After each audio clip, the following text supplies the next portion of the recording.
പ്രമുഖ പത്രങ്ങളിലെ പ്രമുഖ വാർത്തകൾ ക്രോഡീകരിച്ചുകൊണ്ടുള്ള സ്പെഷ്യൽ പ്രോഗ്രാം പത്രവാർത്താസിലേക്ക് എല്ലാവർക്കും സ്വാഗതം. ഇന്നത്തെ ദിവസത്തിനൊരു പ്രത്യേകതയുണ്ട്. എന്താണെന്നറിയോ മരിയ? എന്താണ്? ഭരണഘടന 75 വർഷമായി നമ്മുടെ ഭരണഘടനയ്ക്ക്. അതെ, ഇന്ത്യയുടെ നട്ടെല്ലായിട്ടുള്ള ഭരണഘടന, നമ്മുടെ അംബേദ്കർ ഒക്കെ മുഖ്യ കാർമ്മികത്വം വഹിച്ച ഇന്ത്യയുടെ നട്ടെല്ലായ ഭരണഘടനയ്ക്ക് 75 വയസ്സ് തികയുന്ന ഒരു ദിവസമാണ് ഇന്ന്, നവംബർ 26. അപ്പോൾ എല്ലാ പത്രങ്ങളിലെ പ്രധാന വാർത്ത എന്ന് പറഞ്ഞാൽ അത് തന്നെയാണ്. ഇന്ത്യൻ ഭരണഘടനയുടെ ഒരു വലിയ ആർട്ട് വർക്ക് ചെയ്തുകൊണ്ടാണ് മലയാള മനോരമ അതിനോടൊരു റെസ്പെക്ട് കാണിച്ചിരിക്കുന്നത്. ഏറ്റവും മനോഹരമായിട്ട് ചെയ്തിരിക്കുന്നതും മനോരമ തന്നെയാണ്, അല്ലേ? കാരണം ഇന്ത്യൻ ഭരണഘടനയുടെ ഒരു വലിയ ബുക്ക്, അതിൽ പ്രധാനപ്പെട്ട ആളുകൾ എല്ലാവരും ഉണ്ട്. സർദാർ വല്ലഭായ് പട്ടേൽ, അംബേദ്കർ, അതുപോലെ നെഹ്റു, ഗാന്ധിജി, അങ്ങനെ ഒട്ടുമുഖ ആളുകളുണ്ട്. അതായത് 1946 ക്യാബിനറ്റ് മിഷൻ പദ്ധതി പ്രകാരം ആദ്യമായി ഭരണഘടനാ സഭ രൂപവത്കരിച്ചപ്പോൾ അതിൽ അംഗങ്ങളായിരുന്ന 207 പേരിൽ നിന്ന് doctor BR Ambedkar, Jawaharlal Nehru, doctor Rajendra Prasad, Sardar Vallabhbhai Patel, Abdul Kalam Azad, Sarojini Naidu, C Rajagopalachari എന്നിവർക്കൊപ്പം രാഷ്ട്രപിതാവ് മഹാത്മാഗാന്ധി കൂടി ചേർന്ന് വന്നതാണ് ഈ ഒരു ചിത്രമായിട്ട് ഇപ്പോൾ മനോരമ കാണിച്ചിരിക്കുന്നത്. നല്ലൊരു മനോഹരമായൊരു പിക്ചർ കണ്ടോ? മനോരമയുടെ ഫ്രണ്ട് പേജിൽ തന്നെ കൊടുത്തിട്ടുണ്ട്. ഇന്ത്യൻ ജനാധിപത്യത്തിന്റെ മൂല മന്ത്രമായ ഭരണഘടനയ്ക്ക് ഇന്ന് 75 വയസ്സ്. ലോകത്തിലെ എഴുതപ്പെട്ട ഏറ്റവും വലിയ ഭരണഘടനയ്ക്ക് 1949 നവംബർ 26 ഭരണഘടനാ സഭ അംഗീകാരം നൽകിയതിന്റെ ഓർമ്മയിൽ എല്ലാ വർഷവും നവംബർ 26 ഭരണഘടനാ ദിനം ആചരിക്കുന്നത്. 1950 ജനുവരി 24 അംഗങ്ങൾ ഭരണഘടനയിൽ ഒപ്പുവെച്ചു. ഭരണഘടന നിലവിൽ വന്നത് അക്കൊല്ലം ജനുവരി 26. അപ്പോൾ ഭരണഘടന നിലവിൽ വന്നത് ജനുവരി 26. പിന്നെ എന്തുകൊണ്ട് നവംബർ 26 75 വയസ്സ് പൂർത്തിയാകുന്നു എന്ന് ചോദിച്ചാൽ അതിനുള്ള ഉത്തരവാണ് എഴുതിയിരിക്കുന്നത്. അതായത് 1949 നവംബർ 26 ഭരണഘടനാ സഭ ഇത് അംഗീകാരം നൽകിയത്. അതെ, അപ്പൊ അത്രത്തോളം വളരെ വാല്യുബിൾ ആയിട്ടുള്ള, ഇന്നും ഇന്ത്യയുടെ ഒരു പോക്കിനെ, ഇന്ത്യയുടെ മുന്നോട്ട് പോക്കിനെ ഏറ്റവും കൂടുതൽ സ്വാധീനിക്കുന്ന ഒന്നാണ് നമ്മുടെ ഭരണഘടന. അതിൽ പ്രകാരമുള്ള നിയമങ്ങളും എല്ലാം പാലിച്ചുകൊണ്ടാണ് ഓരോ ഇന്ത്യൻ പൗരനും മുന്നോട്ട് പോകുന്നത്. അതിനെ മാറ്റി നിർത്തിക്കൊണ്ട് ഒന്നും ചെയ്യാൻ സാധിക്കില്ല. ഈ അടുത്ത് ഇലക്ഷന് മുമ്പ്, നമ്മുടെ പ്രധാനപ്പെട്ട ഇലക്ഷന് മുമ്പ് നരേന്ദ്രമോദി അടക്കം ഭരണഘടനയിൽ ചേഞ്ചസ് വരുത്താൻ പോകുന്നു, അങ്ങനെയൊക്കെ പറഞ്ഞ ഭയങ്കരമായിട്ടുള്ള ഒരു പ്രതിഷേധങ്ങളൊക്കെ ഉണ്ടായിരുന്നു പ്രതിപക്ഷത്തിന്റെ ഭാഗത്തു നിന്ന്. അതായത് ഭരണഘടനയെ റെസ്പെക്ട് ചെയ്യാത്ത രീതിയിലാണ് മോദിയൊക്കെ പോകുന്നത്. പക്ഷെ ആ ഒരു കാര്യത്തെ മോദി തന്നെ ഇലക്ഷൻ കഴിഞ്ഞിട്ട് തിരുത്തി.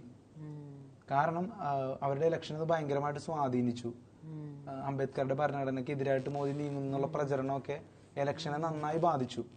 പക്ഷെ അതിനുശേഷം മോദി വീണ്ടും അധികാരത്തിലേക്ക് എത്തിയപ്പോൾ ഭരണഘടന ശരിക്കും പറഞ്ഞു കഴിഞ്ഞാൽ പുനഃസ്ഥാപിക്കുന്നത് പോലെ ആ ഒരു കാര്യം തിരിച്ചു കൊണ്ടുവരികയാണ് ചെയ്തത്. സോ എന്തായാലും അതൊരു നല്ല കാര്യമാണ്. മനസ്സിലാവുന്നുണ്ടോ? ഓക്കെ, അപ്പോൾ ഭരണഘടനയുടെ കാര്യങ്ങൾ പറയുമ്പോൾ പ്രധാനപ്പെട്ട കാര്യങ്ങൾ, ഭരണഘടനയോട് ബന്ധപ്പെട്ട എന്തൊക്കെ കാര്യങ്ങളാണ് മരിയുള്ളത്? ഭരണഘടനയുടെ ആമുഖം എന്ന് പറയുന്നത് തന്നെ മതേതരത്വം, സോഷ്യലിസമാണ്. പിന്നെ ഭരണഘടന ഭേദഗതി ചെയ്യാനുള്ള പാർലമെന്റിന്റെ അധികാരം ആമുഖത്തിന് ബാധകമാണെന്ന് സുപ്രീം കോടതി. ഇന്ത്യൻ ഭരണഘടനയുടെ ആമുഖത്തിൽ നിന്ന് മതേതരത്വം, സോഷ്യലിസം എന്നീ പദങ്ങൾ നീക്കം ചെയ്യണമെന്നാവശ്യപ്പെട്ട് ഹർജികൾ തള്ളിക്കൊണ്ട് ഉത്തരവിലാണ് സുപ്രീം കോടതി ഇക്കാര്യം വ്യക്തമാക്കിയത്. അപ്പം ഇന്ത്യൻ ഭരണഘടനയുടെ ആമുഖത്തിൽ നിന്ന് മതേതരത്വം, സോഷ്യലിസം എന്നീ പദങ്ങൾ നീക്കം ചെയ്യണമെന്നാവശ്യപ്പെട്ട ഹർജി തള്ളിക്കൊണ്ടാണ് സുപ്രീം കോടതി ഈ ഉത്തരവിട്ടിരിക്കുന്നത്.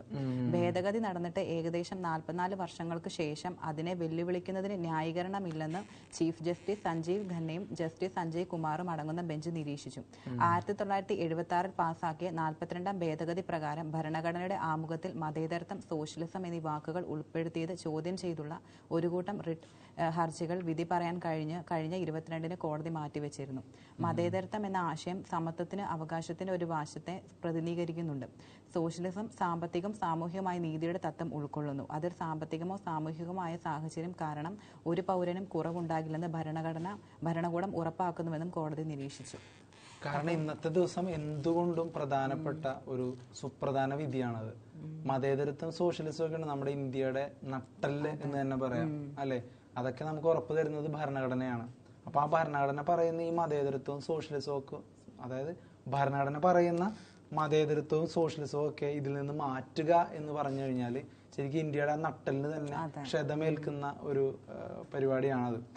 അതുകൊണ്ട് അതിനെ എതിർത്തുകൊണ്ടാണ് ഇപ്പോൾ ഹൈക്കോടതി അല്ല സുപ്രീം കോടതിയുടെ വിധി വന്നിരിക്കുന്നത്. മതേതരത്വവും സോഷ്യലിസവും എന്നും നിലനിൽക്കണം എന്നാണ് സുപ്രീം കോടതി പറഞ്ഞത്. ഇതാണ് ഞാൻ നേരത്തെ പറഞ്ഞത്. നരേന്ദ്രമോദി സർക്കാർ അടക്കം ഭരണഘടനയിൽ കയറി ചില മാറ്റങ്ങൾക്കൊക്കെ ശ്രമിച്ചിരുന്നു.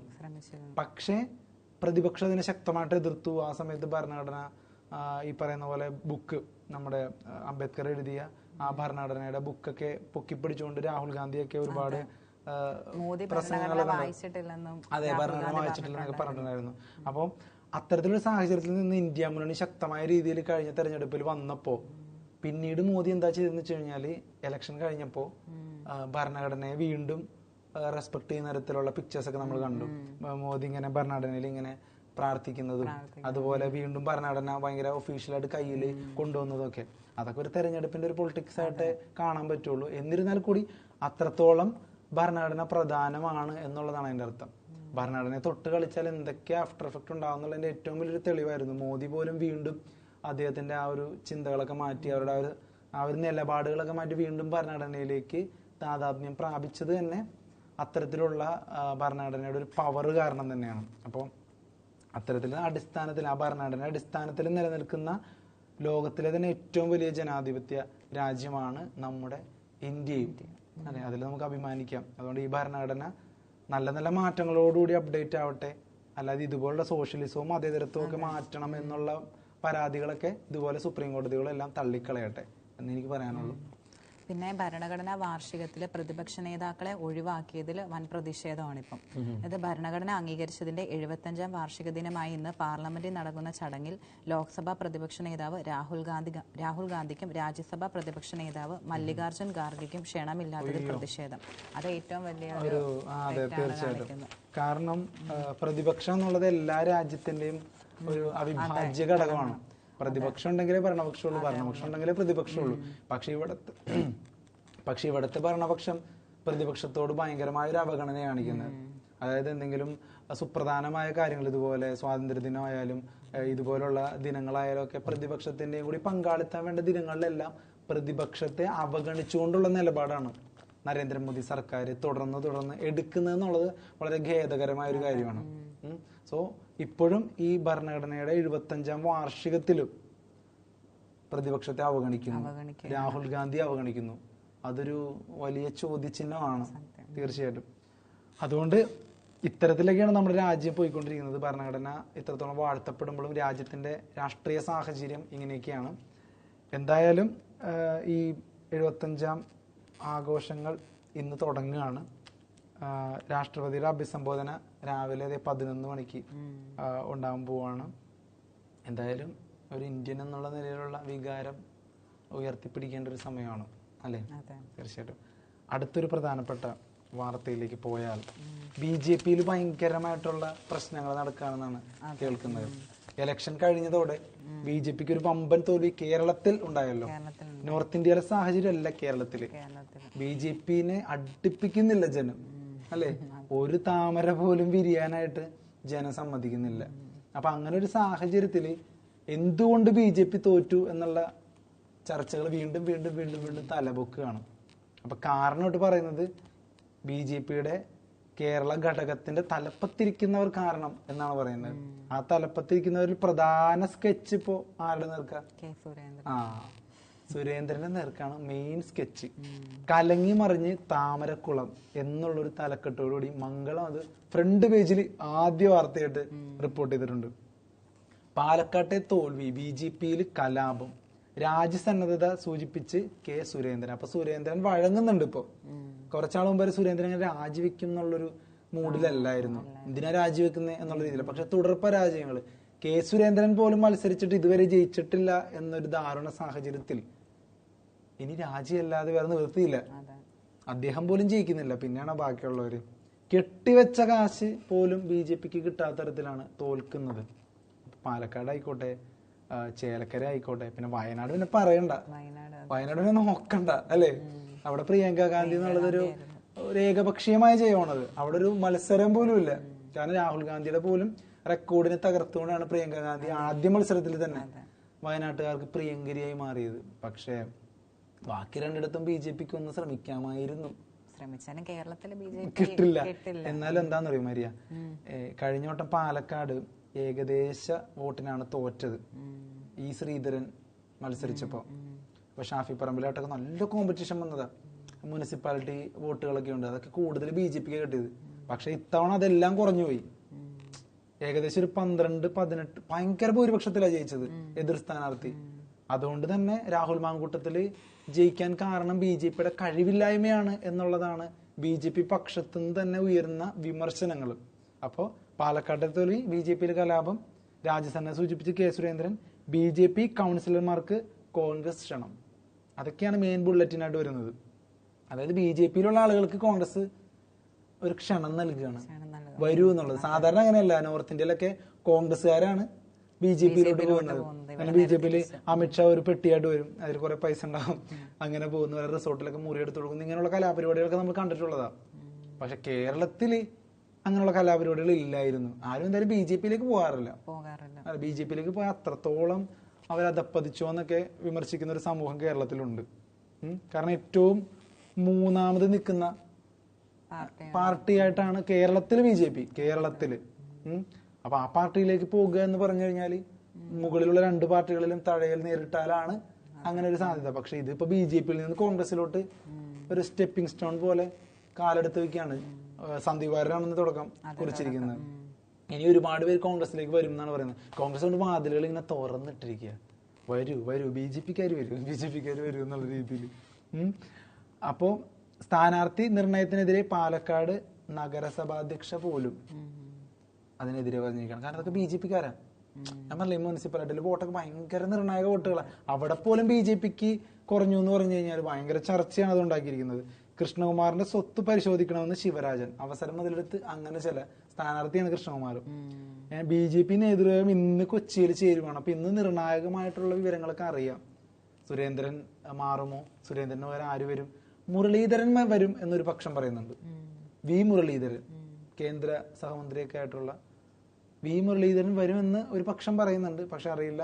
എന്റെ അഭിപ്രായത്തിൽ ആര് വരണം എന്നാണെന്നറിയോ? ആരായിരിക്കും? ശോഭാ സുരേന്ദ്രൻ. ശോഭാ സുരേന്ദ്രൻ വരണം കെ സുരേന്ദ്രന് പകരം എന്നാണ് എന്റെ അഭിപ്രായം. കാരണം വളരെ ശക്തമായിട്ടുള്ളൊരു വനിതാ നേതാവായിട്ട് എനിക്ക് ശോഭാ സുരേന്ദ്രനെ തോന്നിയിട്ടുണ്ട്. അതായത് BJPക്കാരി അല്ലായിരുന്നുവെങ്കിൽ തലവര തന്നെ മാറി മറിയേണ്ടിയിരുന്ന ഒരു രാഷ്ട്രീയക്കാരിയായിട്ടാണ് ശോഭാ സുരേന്ദ്രനെ എനിക്ക് പേഴ്സണലി തോന്നാറ്. അതുകൊണ്ട് ശോഭാ സുരേന്ദ്രൻ വരണം തന്നെയാണ്. എന്തായാലും പാലക്കാട് തെരഞ്ഞെടുപ്പ് ഭയങ്കരമായിട്ട് ഒരു പ്രഹരം സൃഷ്ടിച്ചിട്ടുണ്ട് അല്ലെ. എന്താണ് പ്രധാനമായിട്ടും ബാക്കിയുള്ള കാര്യങ്ങൾ വരുന്നത്? പാലക്കാട് കസേര തെറിക്കോ സുരേന്ദ്രനെ തൽക്കാലം മാറ്റില്ലെന്നാണ് പറയുന്നത്. അത് നമ്മുടെ ജാവദേക്കർ എന്തോല്ലേ പറഞ്ഞിരിക്കുന്നത്. അത് BJPയുടെ മെയിൻ ആയിട്ടുള്ള വക്താവ് ജാവദേക്കർ ഒക്കെ പറയുന്നത് കെ സുരേന്ദ്രൻ മാറേണ്ട ആവശ്യമില്ലല്ലോ എന്നുള്ളതൊക്കെയാണ്. പിന്നെ സിറ്റിംഗ് സീറ്റ് ഇല്ലെങ്കിൽ പാലക്കാട് നിയമസഭാ ഉപതെരഞ്ഞെടുപ്പിലെ കനത്ത തോൽവിയിൽ ഉലഞ്ഞ സംസ്ഥാന BJP ജയസാധ്യതകൾ കളഞ്ഞു കുളിച്ചത് സംസ്ഥാന പ്രസിഡന്റ് സുരേന്ദ്രനും സ്ഥാനാർത്ഥി കൃഷ്ണകുമാറുമാണെന്ന ആക്ഷേപം ശക്തമാവുകയാണ്. നേതൃത്വമാറ്റം കേന്ദ്രം തള്ളിയതോടെ കെ സുരേന്ദ്രൻ തൽക്കാലം തുടരുമെന്ന് ഉറപ്പായി. അപ്പൊ നേതൃത്വമാറ്റം കേന്ദ്രമാണ് തള്ളിയിരിക്കുന്നത്. അതായത് ഇപ്പൊ നമുക്കിവിടെ കേരളത്തിൽ കിടന്ന് അങ്ങോട്ടും ഇങ്ങോട്ടും കശപിശ കൂടാം, മാറ് ഞാൻ വരാം നീ വരൂ എന്നൊക്കെ പറഞ്ഞിട്ട്. പക്ഷെ കേന്ദ്ര നേതൃത്വം തീരുമാനിച്ചിരിക്കുന്നത് സുരേന്ദ്രൻ അവിടെ ഇരിക്കുന്നുള്ള രീതിയിൽ. അതുകൊണ്ട് തന്നെ കേരള കൗമുദി കൊടുത്തിരിക്കുന്ന ഒരു ചിത്രം അല്ലെ, കസേരയിൽ ഇങ്ങനെ കെ സുരേന്ദ്രൻ ഇരിക്കുന്നു, എന്നാൽ അടിയിൽ തീ പിടിച്ചോണ്ടിരിക്കുക അല്ലെ. അടിയിൽ തീയും പുകയൊക്കെ ഉണ്ട്. പക്ഷെ ജാവദേക്കർ സപ്പോർട്ട് ചെയ്യാണ്, തൽക്കാലം അവിടെ ഇരിക്കി, കുറച്ച് തീ പിടിച്ചായാലും ഒരു മൂട്ടിന് തീ പിടിച്ച അവസ്ഥയാ കെ സുരേന്ദ്രന്. അത് നല്ല രീതിയിലൊരു കാർട്ടൂണായിട്ട് കൊടുത്തിട്ടുണ്ട് കേരള കൗമുദിയിൽ. നല്ലൊരു ഇതാണ്. അപ്പൊ പ്രധാനപ്പെട്ട വാർത്തകളായിട്ട് മറ്റു പത്രങ്ങളിലും ഇത് തന്നെയാണ്. അതായത് BJPയിൽ ഈ സംഘർഷം, കേരള BJPയിലെ പൊട്ടിത്തെറി, കെ സുരേന്ദ്രനെതിരെ പടയൊരുക്കം ശക്തമാണ്, ഉറപ്പാണ്. ഈ സന്ദീപ് വാര്യരടക്കം പുറത്തിറങ്ങിയപ്പോൾ പ്രധാനമായിട്ടും പറഞ്ഞൊരു പേര് കെ സുരേന്ദ്രൻ്റെയാണ്. കെ സുരേന്ദ്രൻ കാരണം എന്ന് എടുത്തു തന്നെ പറഞ്ഞു. കെ സുരേന്ദ്രന്റെ ചായ്വുള്ളവരെ, കെ സുരേന്ദ്രൻ തീരുമാനിക്കുന്നവരെ ഒക്കെയാണ് കെ സുരേന്ദ്രൻ ഇങ്ങനെ സ്ഥാനാർത്ഥികളാക്കുന്നത്, ബാക്കിയുള്ള തഴയുന്നു എന്നൊക്കെ ഒരുപാട് കാര്യങ്ങളുണ്ട്. അതുകൊണ്ട് കെ സുരേന്ദ്രൻ തുടർത്തോൽവികളുടെ പശ്ചാത്തലത്തിൽ ആ സ്ഥാനത്ത് തുടരാൻ അർഹനല്ല എന്നുള്ളതാണ് BJP-യിൽ ബഹുഭൂരിഭാഗം പേര് പറയുന്നതെന്നാണ് വാർത്തകൾ വരുന്നത്. എന്തായാലും കെ സുരേന്ദ്രനോട് അവിടെ ഇരി എന്നാണ് കേന്ദ്ര സർക്കാർ പറഞ്ഞിരിക്കുന്നത്. ഇനി എന്താകും എന്നുള്ളത് കണ്ടറിയാം. എന്തായാലും ഇന്നത്തെ യോഗത്തിൽ കൂടുതൽ കാര്യങ്ങൾ അറിയാം. എന്തായാലും ഇന്നത്തെ നേതൃയോഗം നിർണായകം. ഓക്കെ, പിന്നെ അടുത്തൊരു പ്രധാനപ്പെട്ട വാർത്ത എന്താണ് മരിയ? നിനക്ക് തോന്നുന്നതാണ് അടുത്തൊരു പ്രധാനപ്പെട്ട വാർത്ത എന്താണ്? അത് നമ്മൾ ഈ ഒരു തവണ നമ്മൾ പറഞ്ഞിട്ടുണ്ടായിരുന്നു, ഈ പപ്പടം വിറ്റിട്ട് രാജ്യം മുഴുവൻ ഒരു രാജ്യന്റെ കാര്യം പറഞ്ഞിട്ടുണ്ടായിരുന്നു. അതെ, പപ്പട ബിസിനസ്സിലൂടെ, പപ്പട കച്ചവടം അതിലൂടെ ബിസിനസ് കച്ചവടം. പക്ഷെ പപ്പട ബിസിനസ് എന്നൊക്കെ പറയുമ്പോൾ ഭയങ്കര റേഞ്ച് വിചാരിക്കണം. പക്ഷെ സാധാരണ ഒരു പപ്പട കച്ചവടം നടത്തി. എന്നാൽ അദ്ദേഹം അസാധാരണമായി ഒരുപാട് രാജ്യങ്ങൾ സന്ദർശിച്ചു. അപ്പൊ എന്താ പപ്പട കച്ചവടം? അതുപോലെ ഒരിതാണ് ഒറ്റക്കൺ കാഴ്ചയിൽ ഉലകം ചുറ്റാൻ അനീഷ്. 25-ാം വയസ്സിൽ ഇടത്തേക്കണ്ണിന്റെ കാഴ്ച നഷ്ടപ്പെട്ട 50-കാരൻ ബൈക്കിൽ ഉലകം ചുറ്റി ശ്രദ്ധേയനാവുകയാണ്. കോട്ടയം ചുങ്കം സ്വദേശി അനീഷ് കെ കുര്യനാണ് ഹോണ്ട ഹൈനസ് ബൈക്കിൽ നാട് ചുറ്റുന്നത്. ലഡാക്കും കാശ്മീരും ഒക്കെ കൺകുളിർക്കെ കണ്ടു കഴിഞ്ഞു. 4 രാജ്യങ്ങളിലെ ലൈസൻസ് പക്കലുള്ള അനീഷിന്റെ അടുത്ത യാത്ര ഇന്ത്യയുടെ വടക്ക് കിഴക്കൻ സംസ്ഥാനങ്ങളിലേക്കാണ്. അതിനുള്ള തയ്യാറെടുപ്പിലാണിപ്പോൾ. ചിങ്ങവനം ഐക്കുര്യന്റെയും ആനി കുര്യന്റെ മകനാണ് അനീഷും. 18-ാം വയസ്സിൽ അപ്പാപ്പന്റെ ബുള്ളറ്റ് ബൈക്കിൽ ബാംഗ്ലൂരു, ചെന്നൈ എന്നിവിടങ്ങളിലേക്കായിരുന്നു ആദ്യ യാത്ര. പിതാവ് പുതിയ ബൈക്ക് വാങ്ങിയ ശേഷം അതിലായി യാത്രകൾ. ജോലി സംബന്ധമായി വിദേശത്തേക്ക് പോയതോടെ യാത്രകൾക്ക് താൽക്കാലികമായ ഒരു വിരാമം ഇട്ടിരുന്നു. 2020-ൽ വിദേശത്തു നിന്ന് നാട്ടിലേക്ക് യാത്ര പ്ലാൻ ചെയ്തെങ്കിലും ടെറസിൽ നിന്ന് വീണ് പരിക്കേറ്റതിനെ തുടർന്ന് മാറ്റിവെച്ചു. അപ്പം ബൈക്കിൽ 78 ദിവസം 14,128 കിലോമീറ്ററാണ് സഞ്ചരിച്ചത്. 2023 ഓഗസ്റ്റ് 17-നാണ് അനീഷ് കോട്ടയത്ത് നിന്നും കാശ്മീർ, ലഡാക്ക് യാത്ര ആരംഭിച്ചത്. 78 ദിവസം നീണ്ട തനിച്ചുള്ള യാത്രയിൽ 10 സംസ്ഥാനങ്ങളും 5 കേന്ദ്രഭരണ പ്രദേശങ്ങളും പിന്നിട്ടു. 14,128 കിലോമീറ്റർ സഞ്ചരിച്ച് ലഡാക്ക് വഴി ജമ്മു കാശ്മീരിലെത്തി. നവംബർ 3-ന് തിരിച്ചെത്തി. യൂണിവേഴ്സൽ റെക്കോർഡ് ബുക്കിന്റെ ഗ്ലോബൽ അവാർഡ് ലഭിച്ചിട്ടുണ്ട്. അതൊരു വലിയ പ്രചോദനകരമായ വാർത്തയാണ്. യാത്രകളെ സ്നേഹിക്കുന്നവർക്കും യാത്രകൾ വേണ്ടാന്ന് വെച്ച് മടി പിടിച്ചിരിക്കുന്നവർക്കൊക്കെ ഇതൊരു പ്രചോദനമാണ് അല്ലേ? പേരെന്തായിരുന്നു? അനീഷ്. അപ്പൊ ഒറ്റക്കൺ കാഴ്ചയിൽ ഉലകം ചുറ്റാൻ ഒരുങ്ങുകയാണ് അനീഷ്. അപ്പൊ അനീഷിന് എല്ലാവിധ ആശംസകളും അല്ലേ? പിന്നെ ഇന്നു മുതൽ ശക്തമായ മഴ നമ്മുടെ സംസ്ഥാനത്ത് ഉണ്ടാവും എന്നാണ് കാലാവസ്ഥാ പ്രവചന കേന്ദ്രം റിപ്പോർട്ട് ചെയ്യുന്നത്. കാലാവസ്ഥാ പ്രവചന കേന്ദ്രത്തിന്റെ റിപ്പോർട്ടുകളൊക്കെ ഇപ്പോ ഏകദേശം ശരിയായി വരാറുണ്ട് അല്ലെ? അതുകൊണ്ട് സൂക്ഷിക്കുക, മഴ തുടങ്ങുകയാണ്, അതും ശക്തമായ മഴ. തിരുവനന്തപുരം: കേരളത്തിൽ ഇന്നു മുതൽ ശക്തമായ മഴയ്ക്ക് സാധ്യതയെന്ന് മുന്നറിയിപ്പ്. തെക്കൻ കിഴക്കൻ ബംഗാൾ ഉൾക്കടലിന് മുകളിലെ ന്യൂനമർദ്ദം തെക്കൻ ബംഗാൾ ഉൾക്കടലിന് മുകളിൽ തീവ്ര ന്യൂനമർദ്ദമായി ശക്തി പ്രാപിച്ചു. ഇന്ന് അതിതീവ്ര ന്യൂനമർദ്ദമായി ശക്തി പ്രാപിച്ച് തുടർന്നുള്ള 2 ദിവസത്തിൽ തമിഴ്നാട്, ശ്രീലങ്ക തീരത്തേക്ക് നീങ്ങുമെന്ന് കേന്ദ്ര കാലാവസ്ഥാ വകുപ്പ് അറിയിച്ചു. കേരളത്തിൽ അടുത്ത 5 ദിവസം ഇടിമിന്നലോട് കൂടിയ മഴയ്ക്കും സാധ്യതയുണ്ട്. അതുകൊണ്ട് ശക്തമായ മഴയ്ക്ക് സാധ്യതയുള്ളതിനാൽ ശ്രദ്ധിക്കേണ്ട പ്രദേശങ്ങളടക്കം റിപ്പോർട്ടിൽ ഇപ്പോൾ പറയുന്നുണ്ട്, ശ്രദ്ധിക്കുക. ഇന്ന് 8 ജില്ലകളിലാണ് യെല്ലോ അലർട്ട് പ്രഖ്യാപിച്ചിരിക്കുന്നത്. തിരുവനന്തപുരം, കൊല്ലം, പത്തനംതിട്ട, ഇടുക്കി, എറണാകുളം, തൃശ്ശൂർ, പാലക്കാട്, മലപ്പുറം ജില്ലകളിലാണ് ഇന്ന് അലർട്ടുള്ളത്. നാളെ ഇടുക്കി, എറണാകുളം, തൃശ്ശൂർ, പാലക്കാട്, മലപ്പുറം ജില്ലകളിലും 28-ന് ഇടുക്കി, പാലക്കാട്, മലപ്പുറം ജില്ലകളിലും യെല്ലോ അലർട്ടാണ്. തെക്കൻ കേരളത്ത് 29 വരെ മത്സ്യബന്ധനത്തിന് പോകാൻ പാടില്ലെന്നും കേന്ദ്ര കാലാവസ്ഥാ വകുപ്പ് അറിയിച്ചിട്ടുണ്ട്. അതുകൊണ്ട് കാലാവസ്ഥാ വ്യതിയാനങ്ങളെ സസൂക്ഷ്മം നിരീക്ഷിച്ച് വിലയിരുത്തി മുൻകരുതലുകൾ എടുത്ത് മുന്നോട്ട് പോവുക. കാരണം രാത്രികാലങ്ങളിലായാലും മഴയൊക്കെ വരുമ്പോൾ ഏതൊക്കെ സ്ഥലങ്ങളിലാണ് മഴയ്ക്ക് സാധ്യതയുള്ളത്, ഏതൊക്കെ സ്ഥലങ്ങളിൽ എങ്ങനെയൊക്കെയുണ്ട് അവസ്ഥ എന്നുള്ളതൊക്കെ നമ്മൾ തിരിച്ചറിയുക. രാത്രി സഞ്ചാരികളൊക്കെയാണ് കൂടുതലായിട്ട് ശ്രദ്ധിക്കേണ്ടത്. കാരണം ബൈക്കുകളും മറ്റുമായിട്ടൊക്കെ പോകുന്ന ആൾക്കാരൊക്കെ ഓരോരോ കാര്യങ്ങൾ ഇതുപോലെ ശ്രദ്ധിക്കണം ജീവിതത്തിനും മറ്റൊക്കെ വേണ്ടിയിട്ട്. പിന്നെ ഇടിമിന്നൽ ഭയങ്കരമായിട്ട് മരണമിന്നലായി മാറുന്നു എന്നുള്ളൊരു റിപ്പോർട്ടുണ്ട്. ഇടിമിന്നൽ വരുമ്പോൾ പലരും അവിടെ പല പല സാഹചര്യങ്ങളും മരിക്കുന്നുണ്ട്. അപ്പൊ ഇടിമിന്നലിനും കരുതലെടുക്കുക, നിങ്ങൾ പാലിക്കേണ്ട കാര്യങ്ങളൊക്കെ പാലിക്കുക, മുൻകരുതലുകൾ എപ്പോഴും പാലിച്ചിട്ട് മുന്നോട്ട് പോവുക. മഴ കനക്കുകയാണ്, ഇടിമിന്നലോട് കൂടിയ മഴയാണ്, കാറ്റും വീശിയേക്കാം. അതുകൊണ്ട് ശ്രദ്ധിക്കുക, എല്ലാവരും ശ്രദ്ധിക്കുക അല്ലേ. പിന്നെ ഉറുഗ്വേയില് ഇടതുപക്ഷം അധികാരത്തിൽ വരികയാണ്.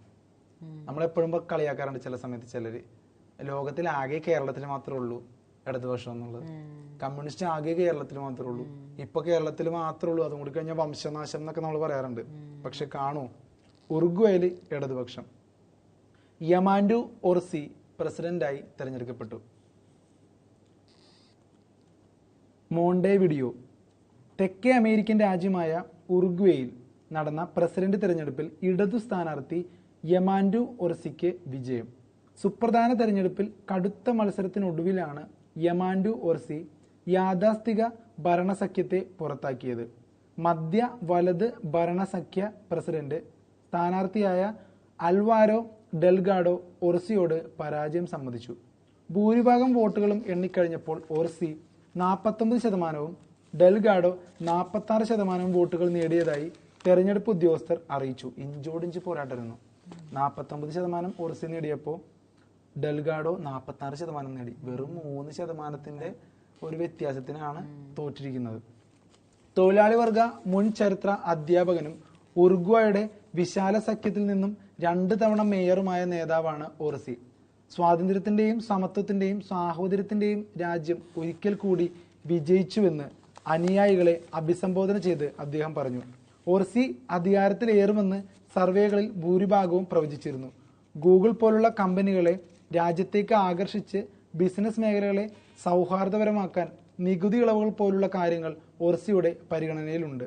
നികുതി ഇളവ് നൽകി നിക്ഷേപരെ ആകർഷിക്കുന്ന തരത്തിലേക്ക് തൊഴിൽ വിപണിയെ നയിക്കുമെന്നും തൊഴിലാളികളെ നൈപുണ്യമുള്ളവരാക്കി തീർക്കുമെന്നും അദ്ദേഹം അവകാശപ്പെട്ടു.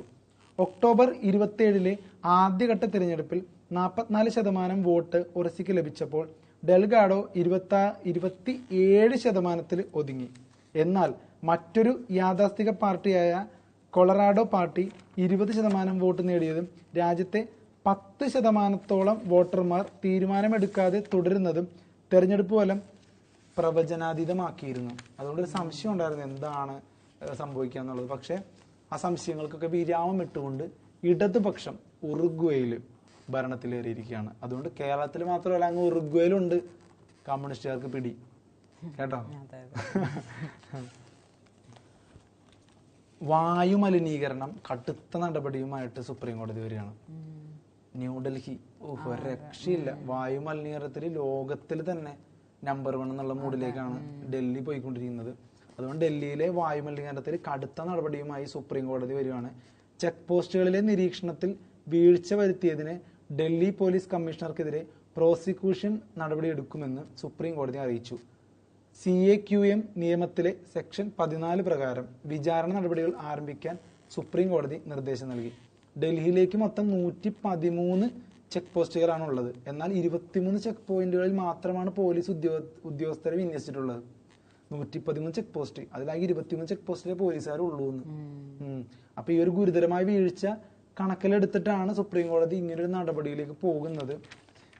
80-ലധികം ചെക്ക് പോസ്റ്റുകളിൽ സുരക്ഷാ ഉദ്യോഗസ്ഥർ ഇല്ലെന്നും കണ്ടെത്തിയിട്ടുണ്ട്. തുടർന്നാണ് ഉദ്യോഗസ്ഥരെ നിയമിക്കുന്നതിൽ വീഴ്ച വരുത്തിയ കമ്മീഷണർക്കെതിരെ കടുത്ത നടപടിയെടുക്കാൻ കോടതി നിർദ്ദേശിച്ചത്. ഡൽഹിയിലൊക്കെ ശരിക്കും പറഞ്ഞ ചെക്ക് പോസ്റ്റുകളൊക്കെ ഭയങ്കര സുരക്ഷിതമായ കേന്ദ്രങ്ങളാക്കേണ്ടതാണ്. അത്രത്തോളം ഒരു സാഹചര്യം പല കാര്യങ്ങളിലുള്ളത് അവിടെ. ഇപ്പൊ ഈ വായുമലിനീകരണത്തിനെ കൂടി സാഹചര്യം ഉള്ളപ്പോൾ കുറെ കൂടി ഗൗരവമായിട്ട് കാര്യങ്ങളെ കൊണ്ടുപോകേണ്ട സ്ഥാനത്താണ് ഇത്രത്തോളം അനാസ്ഥ കാണിച്ചിരിക്കുന്നത്. അപ്പൊ സുപ്രീം കോടതി തന്നെ നേരിട്ട് ഇടപെട്ടിരിക്കുകയാണ്. അപ്പോൾ അവിടുത്തെ സർക്കാരോ കാര്യങ്ങളോ അല്ല, സുപ്രീം കോടതി നേരിട്ട് ഇടപെട്ടിരിക്കുകയാണ്. വായുമലിനീകരണത്തെ തുടർന്ന് തുടർച്ചയായി സ്കൂളുകൾ അടച്ചിടുന്നത് പുനഃപരിശോധിക്കാൻ സുപ്രീം കോടതി നിർദ്ദേശിച്ചിട്ടുണ്ട്. കാരണം അവിടുത്തെ സ്കൂളുകൾക്ക് കുറെ നാളുകളായിട്ട് അവധിയാണ്. കമ്മീഷൻ ഫോർ എയർ ക്വാളിറ്റി മാനേജ്മെന്റിനാണ് നിർദ്ദേശം നൽകിയത്. പല വിദ്യാർത്ഥികൾക്കും സ്കൂളിലെ ഉച്ചഭക്ഷണം നഷ്ടപ്പെടുന്നതിനാലും വീട്ടിൽ എയർ പ്യൂരിഫയറുകൾ ഇല്ലാത്തതും കണക്കിലെടുത്താണ് ജസ്റ്റിസുമാരായ Abhay S okay, Augustine George Masih എന്നിവരടങ്ങിയ ബെഞ്ചിന്റെ നിർദ്ദേശം. അവിടുത്തെ വിദ്യാർത്ഥികളടക്കം ഒരുപാട് കഷ്ടപ്പാടിലാണെന്നുള്ളത് ഈ വാർത്ത വായിക്കുമ്പോൾ തന്നെ നമുക്ക് മനസ്സിലാവുന്നുണ്ട്. അതായത് ഉച്ചഭക്ഷണം അടക്കം മുടങ്ങുമ്പോഴുള്ള അവരുടെ അവസ്ഥ. അപ്പൊ അവിടുത്തെ ഒരു സമ്പദ് വ്യവസ്ഥയുടെയൊക്കെ കാര്യം ഒന്ന് ആലോചിച്ച് നോക്കി. കുട്ടികൾക്ക് ഉച്ചഭക്ഷണം മുടങ്ങുന്നു, അതുപോലെ തന്നെ വീടുകളിൽ എയർ പ്യൂരിഫയർ ഇല്ല. അപ്പൊ ഇതൊക്കെ പ്രൊവൈഡ് ചെയ്യാനായിട്ട് സ്കൂളുകൾക്ക് സാധിക്കുമെങ്കിൽ എന്തുകൊണ്ടും വീടുകളേക്കാൾ സുരക്ഷിതം സ്കൂളുകൾ തന്നെയല്ലേ. അപ്പൊ അതുകൊണ്ട് അതൊന്ന് പുനഃപരിശോധിക്കാനും സുപ്രീം കോടതി പറഞ്ഞിട്ടുണ്ട്. എന്തായാലും സുപ്രീം കോടതി ഈ ഒരു പ്രശ്നത്തിൽ ഇറങ്ങി തിരിച്ചത് ഒരു വലിയ കാര്യമാണ്. അതുകൊണ്ട് നല്ല നല്ല നടപടികൾ തുടർന്ന് ഉണ്ടാകട്ടെ. സുപ്രീം കോടതിയാണ് പറഞ്ഞിരിക്കുന്നത്, നടപടി എടുക്കാതെ നിർവാഹമില്ല. വായുമലിനീകരണത്തിന്റെ കാര്യത്തിൽ ഡൽഹിയിൽ ഒരു പരിഹാരം ഉണ്ടാവട്ടെ. തീർച്ചയായിട്ടും. പിന്നെ അടുത്ത വാർത്ത പറയൂ. അടുത്ത വാർത്ത ഏതാ? നമ്മള് കുറുവാ സംഘത്തിന്റെ കാര്യങ്ങൾ. അയ്യോ, കുറുവാ സംഘം ഒരു രക്ഷയില്ല. എല്ലായിടത്തും അതിന്റെ പേടിയിലാണ്. രാത്രി ആയി കഴിഞ്ഞാൽ എല്ലാവർക്കും കുറുവാ സംഘത്തെ കുറിച്ച് സംസാരിക്കാനേ നേരമുള്ളൂ. ടെൻഷനാണ് പലരും.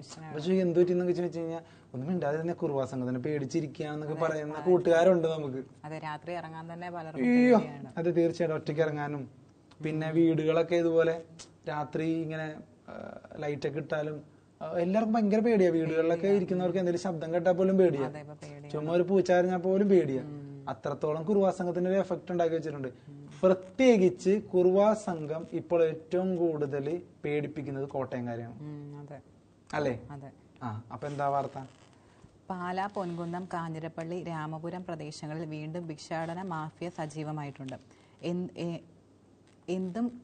എന്ത് കടുങ്കയും ചെയ്യാൻ മടിയില്ലാത്ത കുറുവ കൊള്ളസംഘം ആലപ്പുഴയിൽ നിന്ന് കോട്ടയം ജില്ലയിൽ എത്തിയതായി സംശയിക്കുന്ന സാഹചര്യത്തിൽ ജാഗ്രത പുലർത്തണമെന്ന് പോലീസ് നിർദ്ദേശിച്ചിട്ടുണ്ട്. പൈകയിലും രാമപുരത്തും ചിങ്ങവനത്തും ഉൾപ്പെടെ 60 മോഷണ കേസുകളിൽ പ്രതിയായ കുറുവ സംഘ നേതാവ് സന്തോഷ് സെൽവം ആലപ്പുഴയിൽ അറസ്റ്റിലായതിനു പിന്നാലെ 15-അംഗ സംഘത്തിലെ മറ്റുള്ളവർ പാലാ, കാഞ്ഞിരപ്പള്ളി പ്രദേശങ്ങളിലേക്ക് നീങ്ങിയതായിട്ടാണ് സംശയം. പാലാ, കാഞ്ഞിരപ്പള്ളി പ്രദേശങ്ങളിലേക്ക്. കോട്ടയത്താണ് ഡേഞ്ചർ, അല്ലെ? കോട്ടയത്താണ് ഒരു വിളയാട്ടം. കോട്ടയത്ത് ഒരുപാട് പണം ഉണ്ടെന്നോ സ്വർണ്ണം ഉണ്ടെന്നോ ഒക്കെ ഉള്ള ഇൻഫർമേഷൻസ് ഒക്കെ ഉണ്ടാവും. അതൊക്കെ കൊണ്ടാണ് തുടക്കത്തിൽ ആലപ്പുഴയിലായിരുന്നു. അപ്പൊ ആലപ്പുഴയിൽ നിന്ന് കോട്ടയത്തിലോട്ട് വന്നെന്നാണ് പോലീസ് സംശയിക്കുന്നത്. യാതൊരുവിധ ആരോഗ്യ പ്രശ്നങ്ങളുമില്ലാത്ത യുവാക്കളാണ് വിവിധ സഹായങ്ങൾ തേടി ഗ്രാമപ്രദേശങ്ങളിലെ വീടുകൾ കയറി ഇറങ്ങുന്നത്. അപ്പൊ ഈ ഭിക്ഷാടനത്തിന്റെ മറവിലാണ് അപ്പൊ ഇവര് നോട്ട് ദ പോയിന്റ് ഇപ്പൊ പറഞ്ഞ. അതായത് യാതൊരുവിധ ആരോഗ്യ പ്രശ്നങ്ങളോ കുഴപ്പങ്ങളോ ഇല്ലാത്ത യുവാക്കള് ഭിക്ഷാടനത്തിന്റെ പേരിൽ വീടുകൾ കയറി ഇറങ്ങാണ്. കോട്ടയംകാര് സൂക്ഷിക്കുക, ഇത് കേൾക്കുന്ന കോട്ടയംകാരുണ്ടെങ്കിൽ കുറുവാ സംഘം ഭിക്ഷാടന സംഘമായിട്ടാണ് ആദ്യം വരുന്നത്. പ്രത്യക്ഷത്തിൽ ഒരു ഭിക്ഷാടന സംഘമായിട്ട് തോന്നും, പക്ഷെ പരോക്ഷമായിട്ട് അവര് കുറുവാ സംഘമാണ്.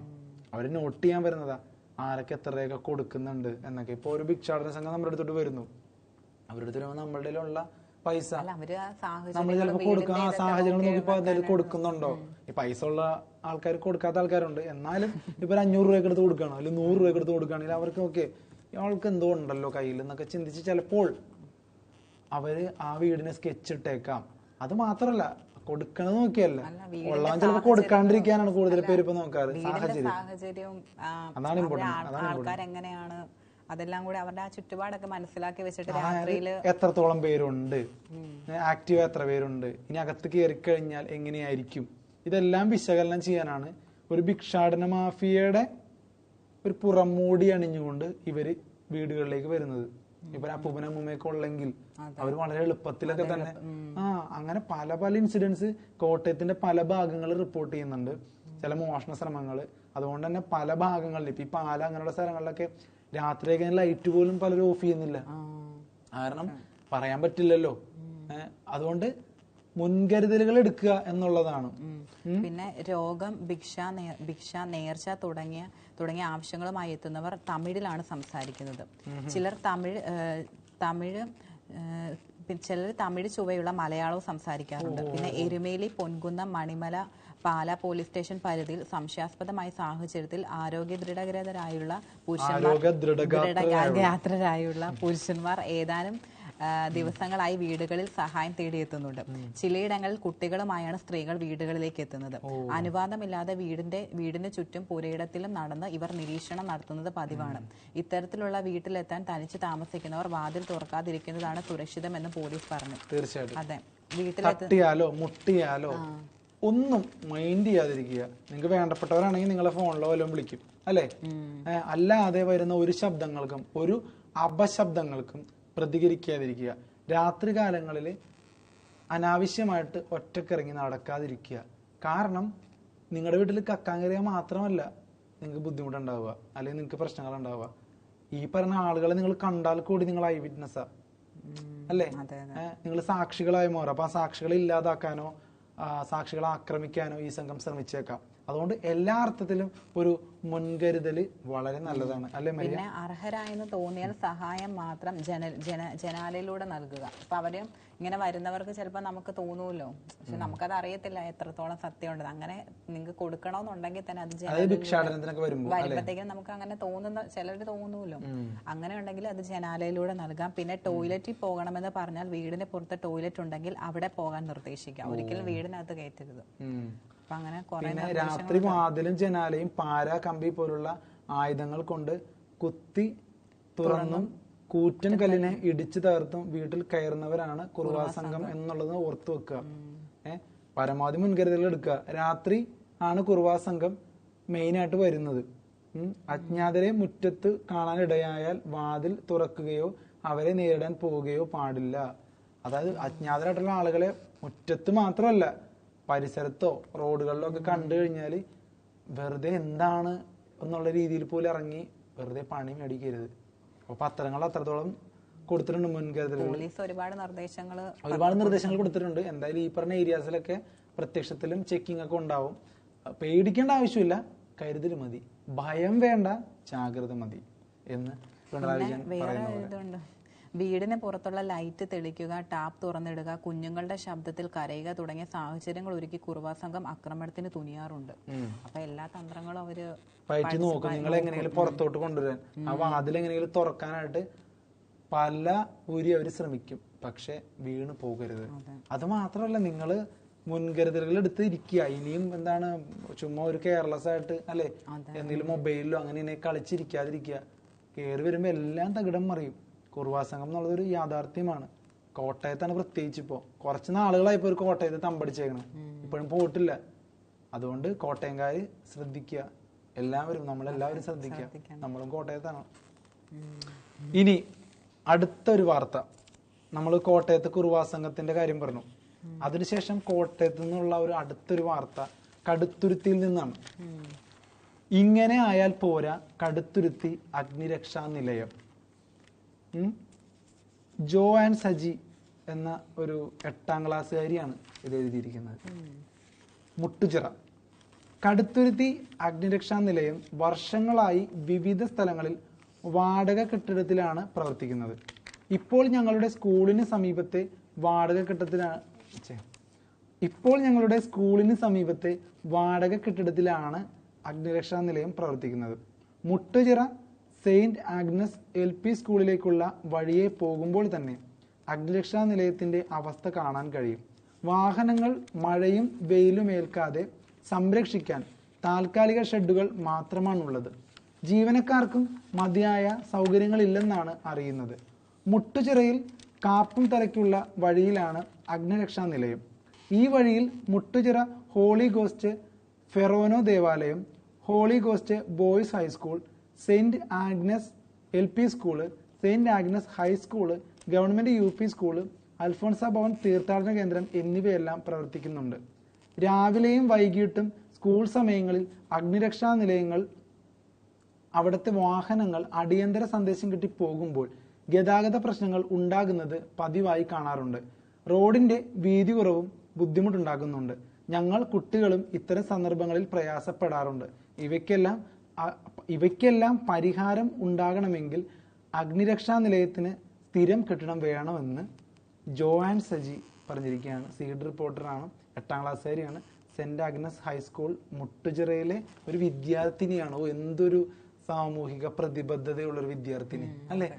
അവരുടെ ഒരു പ്രശ്നം എത്ര മനോഹരമായ രീതിയിലാണ് പ്രസന്റ് ചെയ്തിരിക്കുന്നത്. അവർ അഗ്നിരക്ഷാ നിലയത്തിന്റെ പ്രവർത്തനങ്ങൾ അറിയാം. ഫയർ ആൻഡ് സേഫ്റ്റി എന്താണ്, എവിടെയെങ്കിലുമൊക്കെ തീ പിടിച്ചു അല്ലെങ്കിൽ എന്തെങ്കിലുമൊക്കെ ഉണ്ടായെന്ന് പെട്ടെന്ന് ദ്രുതഗതിയിൽ സെറ്റ് ചെയ്ത് പോവുകയാണ്.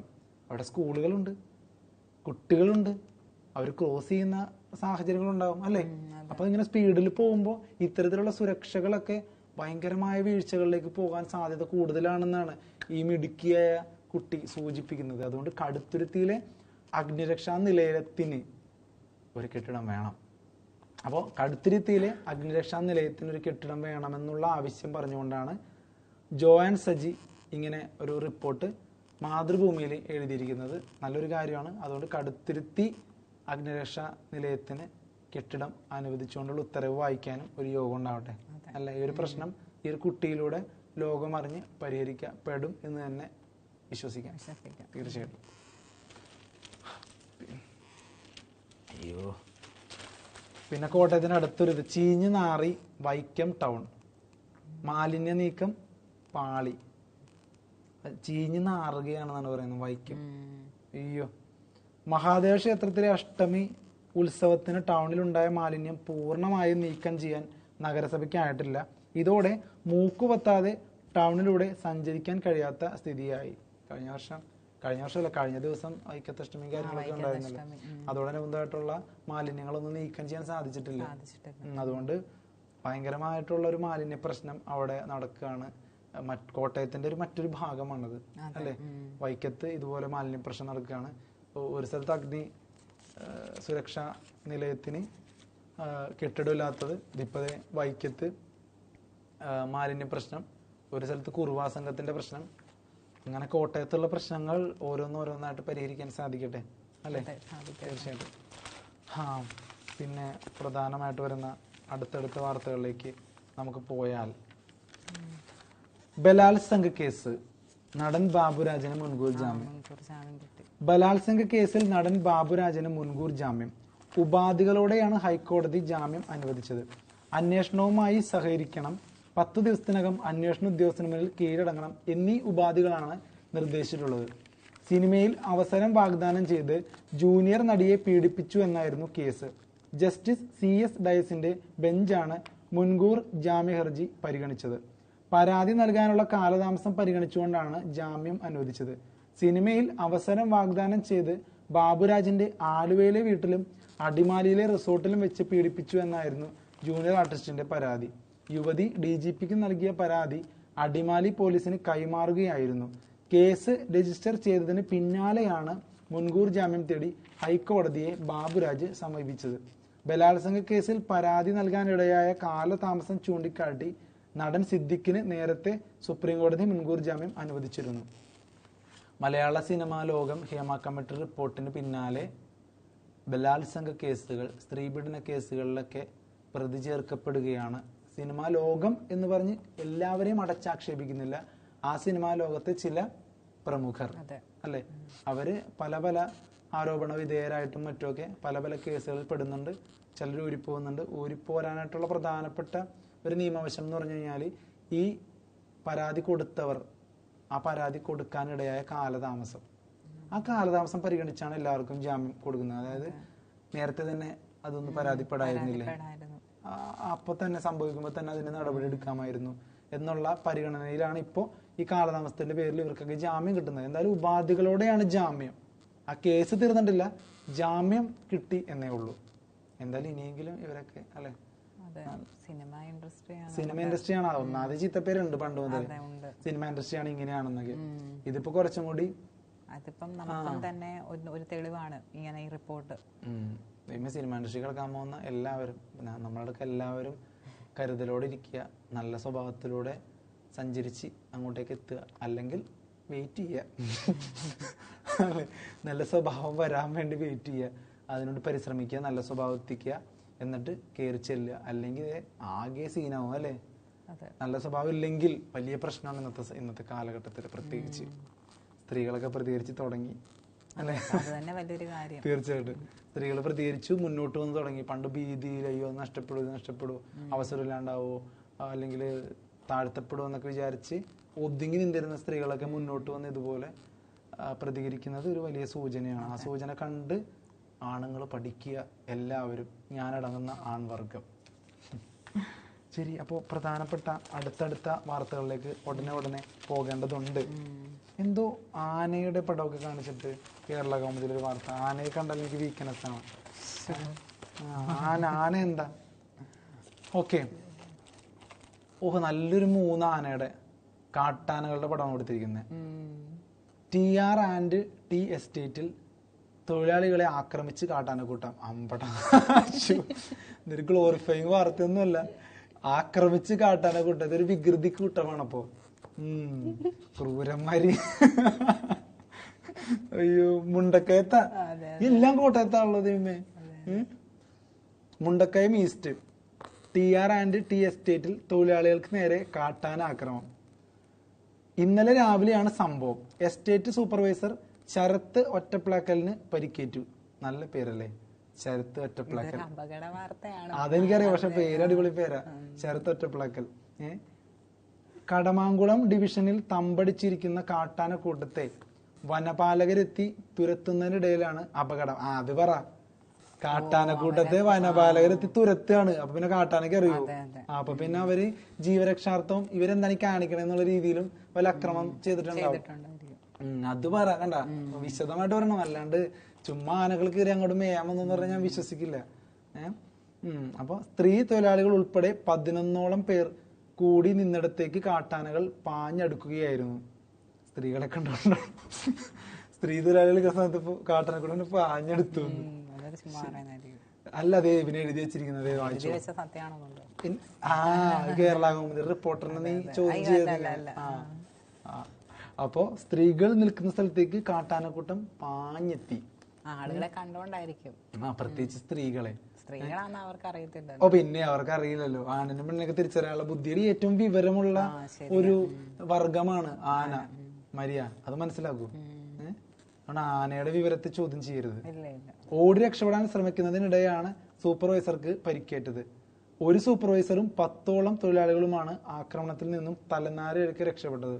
ആനയെ തുരത്തുന്നതിന് മുന്നോടിയായി വനപാലകർ എസ്റ്റേറ്റിൽ പണിയെടുത്തിരുന്ന തൊഴിലാളികളെ റബ്ബർ പാൽ അളക്കുന്ന കേന്ദ്രത്തിലേക്ക് മാറ്റി നിർത്തിയിരുന്നു. ഈ ഭാഗത്തേക്കാണ് കാട്ടാനക്കൂട്ടം ഓടിയെത്തിയത്. തൊഴിലാളികളൊക്കെ ഭീതിയുടെ മുൾമുനയിലാണ്. തൊഴിലാളികൾ താമസിക്കുന്ന സ്ഥലത്തേക്ക് കാട്ടാനകൾ എത്തുന്നുണ്ട്. ഇതോടെ ജീവൻ പണയം വെച്ചാണ് ഓരോ ദിവസവും തൊഴിലാളികൾ കഴിച്ചു കൂട്ടുന്നത്. കാട്ടാനകളെ കാട് കയറ്റാൻ ശാശ്വത പരിഹാരം വേണമെന്ന് പ്രദേശവാസികളുടെ ആവശ്യം. അപ്പൊ ഈ കാട്ടാനകൾ ഒരു ഗ്യാങ്സ്റ്റേഴ്സ് പോലെ ഇങ്ങനെ നാട്ടിലൊക്കെ ഇറങ്ങി എന്താണെന്നൊക്കെ പറഞ്ഞിട്ട് ഒരുമാതിരി ഭീകരാന്തരീക്ഷം സൃഷ്ടിക്കുന്നുണ്ടെന്നാണ് ഇപ്പൊ ഈ വാർത്തകളൊക്കെ പറയുന്നത്. തൊഴിലാളികൾ പേടിച്ചിരിക്കുകയാണ്, കാരണം ആനയൊന്നും തൊടാൻ പോലും പറ്റില്ല. കിഷ്കിന്താകണ്ടെന്നുള്ള ജോബി ജോർജ് സാറ് നിർമ്മിച്ച ഒരു സിനിമയിൽ കണ്ടില്ലേ, ഒരു കുരങ്ങിനെ വെടിവെച്ച് കൊന്നിട്ട് അവരനുഭവിക്കുന്ന ഒരു അത്രത്തോളം വലിയൊരു നിയമ നടപടിയൊക്കെയാണ് അനുഭവിക്കുന്നത്. അതും അദ്ദേഹത്തിന്റെ ലൈസൻസ് ഉള്ള തോക്കാണ്, റിട്ടയർഡ് ആണ്. എന്നിരുന്നാൽ കൂടി ഒരു കുരങ്ങിനെ, ഒരു മൃഗത്തിനെ നമ്മൾ അങ്ങനെ കൊന്നു കഴിഞ്ഞാല് ഇന്ന് ഒരുപാട് നൂലാമാലകളുണ്ട്. എന്നിട്ടും കോഴികളും പോത്തുകളും ഒക്കെ ദൈനംദിനമായിട്ട് കൊല ചെയ്യപ്പെടുന്നുണ്ട് എന്നുള്ളത് മറ്റൊരു യാഥാർത്ഥ്യം. അതെ, നമ്മളൊക്കെ അതിൽ പങ്കാളികളാവുന്നു എന്നുള്ളതൊരു അങ്ങനെയൊക്കെ ആലോചിക്കുമ്പോൾ ബുദ്ധിമുട്ടാണ്. പക്ഷെ എന്തായാലും ഒരു മൃഗത്തെയും വേട്ടയാടി കൊല്ലാൻ പാടില്ല, മാന്യമായും കൊല്ലാൻ പാടില്ല. പക്ഷെ എന്ത് ചെയ്യാനാ, ഓരോരോ അതിനെക്കുറിച്ച് പറഞ്ഞാൽ തീരില്ല. അതുകൊണ്ട് ആനയൊക്കെ തൊട്ട് കഴിഞ്ഞാൽ കളി മാറും. അതുകൊണ്ട് ബന്ധപ്പെട്ട അധികാരികളോട് പറഞ്ഞ് ആനയെ കാട്ടിലേക്ക് വിടുക എന്നുള്ളത് മാത്രമേ ഒരു സൊല്യൂഷൻ ഉള്ളൂ. അപ്പൊ ഈ കാട്ടാനകളെ എത്രയും പെട്ടെന്ന് കാട്ടിലേക്ക് വിട്ട് ഇതിനൊരു ശാശ്വത പരിഹാരം കണ്ട് തൊഴിലാളികൾക്ക് ജോലി തുടരാനുള്ള അവസരം ഉണ്ടാവട്ടെ, അല്ലേ? ഓക്കെ. അപ്പോൾ അടുത്തടുത്ത വാർത്തകളിലേക്ക് പോകാനായിട്ട് ഇനിയിപ്പോൾ പ്രധാനപ്പെട്ട വാർത്തകൾ ഇനിയിപ്പോൾ എന്തൊക്കെയാണ്? എല്ലായിടത്തും സുരേന്ദ്രനെ നിലനിൽക്കുകയാണ്. വയനാടിന് പ്രത്യേകം പാക്കേജ് നടപ്പാക്കുമെന്ന് കേന്ദ്രം. അപ്പൊ മുഖ്യമന്ത്രിയുടെ അടുത്ത സ്റ്റേറ്റ്മെന്റ്, കേന്ദ്രം പറ്റിക്കുകയാണെന്ന്. വയനാടിന് പ്രത്യേക പാക്കേജ് എന്നൊക്കെയാണ് കേന്ദ്രം പറയുന്നത്. ഇത് കള്ളക്കളിയാണെന്നാണ് പിണറായി വിജയൻ പറയുന്നത്. വയനാട് ദുരന്തത്തിനുള്ള കേന്ദ്ര പാക്കേജ് സമയബന്ധിതമായി അംഗീകരിച്ച് നടപ്പിലാക്കുമെന്ന് കേന്ദ്ര ധനകാര്യമന്ത്രി നിർമ്മല സീതാരാമൻ കേരളത്തിന്റെ ഡൽഹിയിലെ പ്രത്യേക പ്രതിനിധി പ്രൊഫസർ KV തോമസിനെ അറിയിച്ചു. ഉന്നത ഉദ്യോഗസ്ഥ സംഘം വയനാട് സന്ദർശിച്ച് സംസ്ഥാന ചീഫ് സെക്രട്ടറി ഉൾപ്പെടെയുള്ളവരുമായി ആശയവിനിമയം നടത്തിയ ശേഷം ആഭ്യന്തരമന്ത്രി, ധനകാര്യമന്ത്രി, കൃഷിമന്ത്രി എന്നിവരടങ്ങിയ സബ് കമ്മിറ്റിക്ക് റിപ്പോർട്ട് സമർപ്പിച്ചതായി നിർമ്മല സീതാരാമൻ പറഞ്ഞു. കേരള സർക്കാരിന്റെയും വിശദമായ റിപ്പോർട്ടുകൾ ലഭിച്ചിട്ടുണ്ട്. ഇവ പരിശോധിച്ച് വയനാടിന് നൽകേണ്ട പ്രത്യേക കേന്ദ്ര സഹായം ഉടൻ പ്രഖ്യാപിക്കും. വായ്പാ പരിധി വായ്പാ പരിധി കൂട്ടൽ, ദേശീയപാതയുടെ ഭൂമി ഏറ്റെടുക്കൽ, വകയിലെ കേന്ദ്ര സഹായം, വിഴിഞ്ഞം പദ്ധതിക്കുള്ള സഹായം തുടങ്ങിയവ ഉടൻ ലഭ്യമാക്കുമെന്നും പാർലമെന്റിൽ നടന്ന കൂടിക്കാഴ്ചയിൽ കേന്ദ്രമന്ത്രി ഉറപ്പു നൽകി. അതുകൊണ്ട് കേരളത്തിന്റെ എല്ലാ ആവശ്യങ്ങളും, ഇപ്പൊ വിഴിഞ്ഞത്തിന്റെ ആവശ്യമായാലും വായ്പാ പരിധി കൂട്ടലായാലും ദേശീയപാതയുടെ ഭൂമി ഏറ്റെടുക്കൽ വകയിലെ കേന്ദ്ര സഹായമായാലും എല്ലാത്തിനും ഇതേ കേന്ദ്രം പരിഹാരം കണ്ടെത്തിയിട്ടുണ്ടെന്നാണ് നിർമ്മല സീതാരാമൻ പറയുന്നത്. അതുകൊണ്ട് സമയബന്ധിതമായിട്ട് കിട്ടും. ഓട്ടനെ എങ്ങനെ വേണമെന്നൊക്കെ പറഞ്ഞാൽ നടപടിയാവൂല എന്നുള്ളൊരു അർത്ഥം കൂടി ഇതിനുണ്ട്. സമയബന്ധിതമായി കൃത്യമായ സമയത്ത് കിട്ടേണ്ടടുത്ത് കിട്ടും എന്നാണ് പറയുന്നത്. ഈ പ്രസ്താവനയ്ക്കെതിരെയാണ് പിണറായി വിജയൻ സർക്കാരിൽ ഒരു മുറുമുറുപ്പുണ്ടായിരിക്കുന്നത്. പിണറായി വിജയൻ പറയുന്നത് കേന്ദ്രം പറ്റിക്കുകയാണ്. വയനാട് ദുരന്തത്തിൽ കേന്ദ്രം ആളുകളെ പറ്റിക്കുന്ന നിലപാടാണ് സ്വീകരിക്കുന്നതെന്ന് മുഖ്യമന്ത്രി പിണറായി വിജയൻ. കൂത്തുപറമ്പ് രക്തസാക്ഷി അനുസ്മരണം ഉദ്ഘാടനം ചെയ്യുകയായിരുന്നു അദ്ദേഹം. അതിതീവ്ര ദുരന്തമായി പ്രഖ്യാപിക്കാൻ കേന്ദ്രം തയ്യാറായില്ല. ദേശീയ ദുരന്തമാക്കാനായിട്ട് കേന്ദ്രം ഇതുവരെ തയ്യാറായില്ല. രാഹുൽ ഗാന്ധി അടക്കം പറഞ്ഞു. എന്നിട്ടും ദേശീയ ദുരന്തമാക്കുന്നില്ല. സഹായിക്കുമെന്ന് പ്രധാനമന്ത്രി പറഞ്ഞു. ഡൽഹിയിലെത്തി വീണ്ടും സഹായം ചോദിച്ചു. ഒന്നും ചെയ്തില്ല. ദുരന്ത നിവാരണ നിധിയിൽ നിന്ന് പണം എടുക്കാമെന്നാണ് പറയുന്നത്. അതെടുത്താൽ കേന്ദ്രം തിരികെ തരുമെന്നാണ് എല്ലാവരും പറയുന്നത്. അത് ഉപയോഗിക്കണമെങ്കിൽ മാനദണ്ഡമുണ്ട്. അതിന് കേന്ദ്രം പണം തിരികെ തരാൻ വ്യവസ്ഥയില്ല. കേരളം യാചിക്കുകയല്ല, ചോദിക്കുന്നത് അവകാശമാണെന്നും പിണറായി വിജയൻ കൂട്ടിച്ചേർത്തു. കേന്ദ്രം സഹായിക്കണം. മലയാളികളോട് എന്താണ് ഇത്രത്തോളം അല്ലെ? അപ്പൊ ഇനിയിപ്പോ നമുക്ക് പ്രധാന വാർത്തകൾ പരിശോധിക്കുമ്പോൾ പച്ചക്കറിയുടെ വില ഭയങ്കരമായിട്ട് കൂടി എന്നുള്ളൊരു വാർത്ത ഉണ്ടായിരുന്നു. ആ വാർത്ത പച്ചക്കറിയുടെ വില ഭയങ്കരമായിട്ട് കൂടുന്നു എന്നുള്ളൊരു വാർത്ത ഉണ്ടായിരുന്നു. അതെവിടെയാണ് നോക്കാം. പച്ചക്കറി വില സർവകാല റെക്കോർഡിലാണ്. കുടുംബ ബജറ്റ് താളം തെറ്റുന്നു, വില വർധനയിൽ വെന്ത് പച്ചക്കറി.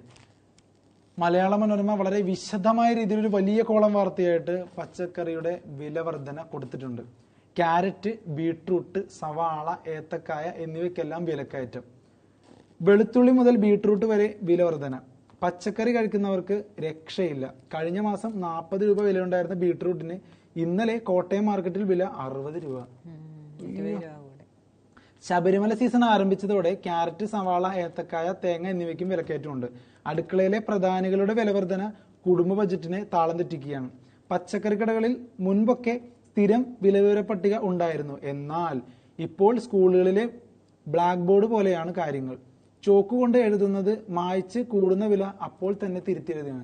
പണ്ടൊക്കെ ഒരു ഫിക്സ്ഡ് റേറ്റ് ആയിരുന്നു. അതുകൊണ്ട് എന്തെങ്കിലും പ്രിന്റ് ചെയ്താലും വെക്കായിരുന്നു. ഇപ്പൊ അങ്ങനെയല്ല, ഓരോ ദിവസം കൂടുന്നോണ്ട് മായ്ച്ച് ഇങ്ങനെ വെക്കുക. തൂക്കം പാതിയാക്കി വില പ്രദർശനം. അത് കൊള്ളാമല്ലോ. സാധാരണക്കാരൻ ഞെട്ടാതിരിക്കാൻ 1 കിലോയുടെ വില രേഖപ്പെടുത്തിയിരുന്നതിന് പകരം 1/2 കിലോ എന്നാക്കി. 1 കിലോ വെളുത്തുള്ളിക്ക് 400, ഇഞ്ചി മുരിങ്ങക്കായ 120, ക്യാരറ്റ് 80 രൂപ എന്നിങ്ങനെയാണ് വില. ചെറിയ സവാളയുടെ വില കിലോയ്ക്ക് 40 രൂപയും പൂനെയിൽ നിന്ന് എത്തിക്കുന്ന വലിപ്പമുള്ള സവാളയുടെ വില 80 രൂപയും. വിപണിയിലുള്ള കമ്പം ബീട്രൂട്ടിനാണ് 60 രൂപ. ഊട്ടി ബീട്രൂട്ട് ലഭിക്കുന്നത് 70-75 രൂപ. ഇങ്ങനെയൊക്കെ ഉണ്ടല്ലേ. ഊട്ടി ബീട്രൂട്ട്, കമ്പം ബീട്രൂട്ട്. ഇവിടെ എത്തുമ്പോൾ വീണ്ടും വില ഉയരും. അതുകൊണ്ട് എത്തിക്കുന്നില്ലെന്ന് കച്ചവടക്കാർ പറയുന്നു. കഴിഞ്ഞ മാസം ബീട്രൂട്ട് വില 40, ഏത്തക്കായ 55, തേങ്ങ 55 എന്നിങ്ങനെയായിരുന്നു. എന്നാൽ ഇവയ്ക്കെല്ലാം 1 കിലോയുടെ വില കണക്കാക്കാതെ 1/2 കിലോയുടെ വിലയാണ് ബോർഡിൽ കാണിക്കുന്നത്. അങ്ങനെയെങ്കിലും കാണുന്ന ആൾക്കാർക്ക് സമാധാനിച്ചോട്ടെ എന്ന് അവർ വിചാരിക്കണം. 1 കിലോന്റെ വില ഇട്ടാൽ അയ്യോ ഇത് വേണ്ട, പിന്നെ വേറെ എന്ത് ചെയ്യും? ചമ്മന്തി, അങ്ങനെ ഒരുപാട് കാര്യങ്ങൾ ഉണ്ടാക്കണ്ടേ.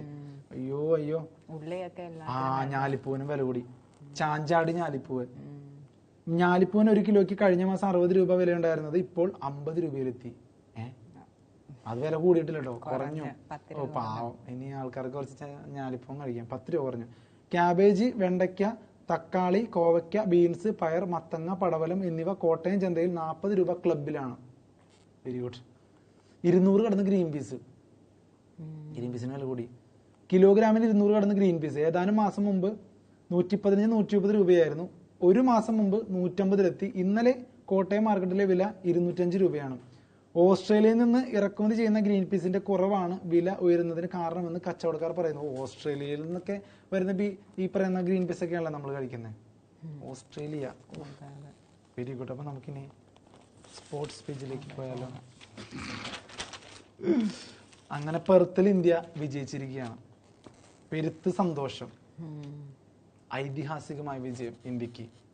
ജസ്പ്രീത് ബുംറയുടെ നൂറ്റാണ്ടിലെ ബോളിംഗ് എന്നൊക്കെ പറയാം. അത്രത്തോളം ബുംറ നമ്മളെ രക്ഷിച്ചു. പെർത്തിലെ പുതിയ സ്റ്റേഡിയത്തിൽ ഓസ്ട്രേലിയ തോൽപ്പിക്കുന്ന ആദ്യ ടീമായി ഇന്ത്യ. ആദ്യമായിട്ടാണ് ആ സ്റ്റേഡിയത്തിൽ ഓസ്ട്രേലിയ തോൽക്കുന്നത്. റണ്ണടിസ്ഥാനത്തിൽ ഓസ്ട്രേലിയയിൽ ഇന്ത്യയുടെ ഏറ്റവും വലിയ വിജയം 295 റൺസിനാണ് ഇന്ത്യ വിജയിച്ചിരിക്കുന്നത്. ഹോം ഗ്രൗണ്ടിൽ അപരാജിതരാണെന്ന ഓസ്ട്രേലിയൻ ആത്മവിശ്വാസത്തിന് മേൽ ഒരിക്കൽ കൂടി ഇന്ത്യ തങ്ങളുടെ വിജയമുദ്ര പതിപ്പിച്ചു. 2021 ഇന്ത്യൻ പോരാട്ടവീര്യത്തിന് മുന്നിൽ തകർന്നടിഞ്ഞ് ഗാബയിലെ ഒരു കോട്ടയാണെങ്കിൽ 3 വർഷത്തിനിപ്പുറം ഇന്ത്യൻ കുതിപ്പിന് മുന്നിൽ വഴിമാറിയത് ഓസീസിന് വിജയമധുരം മാത്രം സമ്മാനിച്ച ചരിത്രമുള്ള പെർത്തിലെ ഒപ്റ്റസ് സ്റ്റേഡിയമാണ്. ഇന്ത്യ ഉയർത്തിയ 534 റൺസ് വിജയലക്ഷ്യം പിന്തുടർന്ന് ഓസ്ട്രേലിയ ചെറുത്തുനിൽപ്പ് 238 റൺസിൽ അവസാനിച്ചു. ഇന്ത്യക്ക് 295 റൺസിന്റെ വിജയം. റൺസ് അടിസ്ഥാനത്തിൽ ഓസ്ട്രേലിയയിൽ ഇന്ത്യയുടെ ഏറ്റവും വലിയ വിജയം കൂടിയാണിത്. മാൻ ഓഫ് ദ മാച്ച്, ബുംറയാണ് പ്ലെയർ ഓഫ് ദ മാച്ച്. അയ്യോ, ബുംറ ഭയങ്കര ബോളിംഗ് ആയിരുന്നു. ക്യാപ്റ്റനായിരുന്നു ബുംറയുടെ ബോളിങ്ങും എല്ലാം കൊണ്ടുമാണ് ഇന്ത്യ ഭയങ്കരമായിട്ട് ജയിച്ച് കയറിയത്. എന്തായാലും ബോളേഴ്സിന്റെ ദിവസങ്ങളായിരുന്നു നമ്മൾ കണ്ടത്. ബാറ്റ്സ്മാൻമാർ ആദ്യം ഒന്ന് പതറിപ്പോയെങ്കിലും ബോളേഴ്സ് അത് തിരിച്ചു പിടിച്ചു. പിന്നീട് ബാറ്റ്സ്മാൻമാർ ഫോമിലേക്ക് എത്തി. വിരാട് കോഹ്ലിയുടെ സെഞ്ചുറി, അതുപോലെ ജയ്സ്വാളിന്റെ മനോഹരമായിട്ടുള്ള 150, ഇതെല്ലാം നമ്മുടെ ഇന്ത്യക്ക് ഒരു മുതൽക്കൂട്ടായിരുന്നു. വിരാട് കോഹ്ലിയും തിരിച്ചെത്തി. ഒരുപാട് ഫോം ഔട്ട് മത്സരങ്ങൾക്ക് ശേഷം വിരാട് കോഹ്ലിയും തിരിച്ചെത്തി. അതുകൊണ്ട് പെരുത്ത് സന്തോഷം എന്ന് തന്നെ പറയാം. പിന്നെ കഴിഞ്ഞ ദിവസമായി ലേലം ഉണ്ടായിരുന്നു, IPLന്റെ മെഗാ ഓപ്ഷൻ. അപ്പോൾ 2 ദിവസം കൊണ്ട് കഴിഞ്ഞു ലേലമെല്ലാം. അതുകൊണ്ട് പേസ് ബോളർമാർക്കാണ് ഏറ്റവും കൂടുതൽ പണം കഴിഞ്ഞ ദിവസം കിട്ടിയിരിക്കുന്നത്. IPL മെഗാലേലത്തിന്റെ അവസാന ദിനം തിളങ്ങിയത് ഇന്ത്യൻ പേസ് ബോളർമാർ. ഭുവനേശ്വർ കുമാറിന് 10.75 കോടിയും, ബംഗളൂരുവിൽ ദീപക് ചഹർ, മുംബൈയിൽ ഭുവനേശ്വർ കുമാർ ബംഗളൂരുവിൽ, ദീപക് ചഹർ മുംബൈയിൽ, അങ്ങനെയാണല്ലോ. ഭുവനേശ്വർ കുമാറിന് 10.75 കോടിക്കാണ് മുംബൈ വിളിച്ചെടുത്തത്. അല്ല, ബാംഗ്ലൂർ വിളിച്ചെടുത്തത്. മൊത്തത്തില് ബാംഗ്ലൂരിന് ഇപ്രാവശ്യം ഭയങ്കരമായ സാധ്യതയാണ്. എന്തായാലും നല്ലൊരു ടീമാണ് ബാംഗ്ലൂർ സെറ്റ് ചെയ്യുന്നത്. അതുകൊണ്ട് ഭുവനേശ്വർ കുമാറിനെ 10.75 കോടിക്ക് ബംഗളൂരു വിളിച്ചെടുത്തു. ദീപക് ചഹർ മുംബൈയിൽ 9.25 കോടിക്ക് ദീപക് ചഹറും പോയി. പ്രായം കുറഞ്ഞ താരമായി 13-കാരൻ സൂര്യവംശി 1.1 കോടിക്ക് രാജസ്ഥാനിൽ. അത്ഭുത ബാലൻ വൈഭവ് സൂര്യവംശി രാജസ്ഥാനിൽ 13 വയസ്സുള്ളൂ. 13-ാം വയസ്സിൽ IPL ലേലപ്പട്ടികയിൽ ഇടം പിടിച്ച് ക്രിക്കറ്റ് ലോകത്തെ ഞെട്ടിച്ച വൈഭവ് സൂര്യവംശി ഇനി രാജസ്ഥാൻ റോയൽസിനൊപ്പം. ലേലത്തിന്റെ 2-ാം ദിനത്തിൽ ബീഹാറിൽ നിന്നുള്ള അത്ഭുത ബാലനെ സ്വന്തമാക്കാൻ രാജസ്ഥാൻ ചെലവിട്ടത് 1.10 കോടി രൂപ. 30 ലക്ഷം രൂപയായിരുന്നു അടിസ്ഥാന വില. ഓസ്ട്രേലിയൻ അണ്ടർ-90 ടീമിനെതിരെ കഴിഞ്ഞ മാസം സെഞ്ചുറി നേടിയ വൈഭവ് രാജ്യാന്തര മത്സരത്തിൽ 3 അക്കം കടക്കുന്ന ഏറ്റവും പ്രായം കുറഞ്ഞ താരമായി മാറിയിരുന്നു. ഒരു IPL ടീമിൽ അംഗമാകുന്ന പ്രായം കുറഞ്ഞ താരമെന്ന നേട്ടവും ഇന്നലെ വൈഭവ് സ്വന്തമാക്കി. വെറും 13 വയസ്സിൽ ആ വൈഭവ് അത്ഭുതം സൃഷ്ടിക്കുകയാണ്. സച്ചിൻ പോലും 16 വയസ്സിലാണ് ക്രിക്കറ്റ് ലോകത്തേക്ക് എത്തുന്നത്. ഇദ്ദേഹം 13 വയസ്സിൽ IPL കളിക്കാൻ പോകുന്നു. അണ്ടർ-90 സെഞ്ചുറി അടിച്ചു, അതും ലോക റെക്കോർഡാണ്. IPL കളിക്കുന്നു, അതും റെക്കോർഡാണ്. എന്തായാലും ഇനി ഒരുപാട് റെക്കോർഡുകൾ തികയ്ക്കാനായിട്ട്, കുറിക്കാനായിട്ട് വൈഭവിന് സാധിക്കട്ടെ, അല്ലേ? അങ്ങനെ ഈ മൊത്തത്തിൽ ഈ പറഞ്ഞ ഓപ്ഷന് 639.5 കോടി രൂപയാണ് 2 ദിവസങ്ങളിലായി നടന്ന ഓപ്ഷന് ചെലവായത്.